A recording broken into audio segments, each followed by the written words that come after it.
To be frank, every public services that we thought was part of just building a civilised society in which we could establish some form of decent standard of living and quality of life for ordinary working people, every one of those services has been turned into a commodity in some form under neoliberalism. And as a result of that as well, every person who engages in public services and provides that service and works within the sector becomes an asset that can be sweated even more by those who want to make the profits.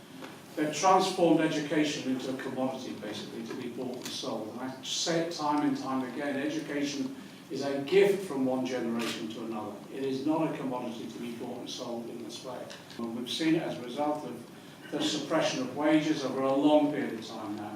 The exploitation in terms of contracts and the undermining of security of employment, and then also the attack on the pensions themselves. And I think what's inspiring at the moment, right the way across the piece, wherever you go now, people are just drawing a line in the sand and saying enough's enough, and we're not taking it anymore, and if we have to take action, we will take action. The reason I'm here, just to speak extremely briefly, is to say I'm here in solidarity. So whatever decisions you take in this coming period about the actions that you'll need to protect your jobs, to protect your pensions, your contracts, and also to protect the service that you provide, we will be alongside you in solidarity in exactly the same way we have in the past. And whether that's in Parliament or on the picket line, we will be with you. It's as simple as that.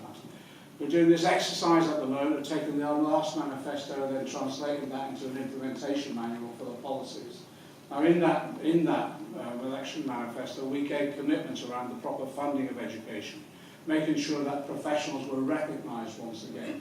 And that meant also the protection of not just their wages but their pensions as well for the long term. And that does mean, again, all those issues that we've been raising, particularly in the education sector, about the undermining of people's contracts, the role that they play, the respect for their professionalism, addressing that when we go into government itself. Now, that's a huge vista of reform that we want to undertake at the first opportunity that we go back into government, but we have to get into government.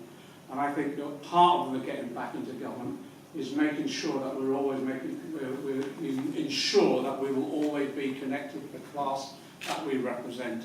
And that means when members of that class campaign and struggle and take action, we're alongside them, supporting them at every stage. So I just very simply give you that pledge. Whatever is thrown at you in this kind of period, whatever decisions you take about the nature of the action that you're undertaking to protect your jobs, your pension, your profession, and also the very people that you serve as well, will be alongside you. Solidarity.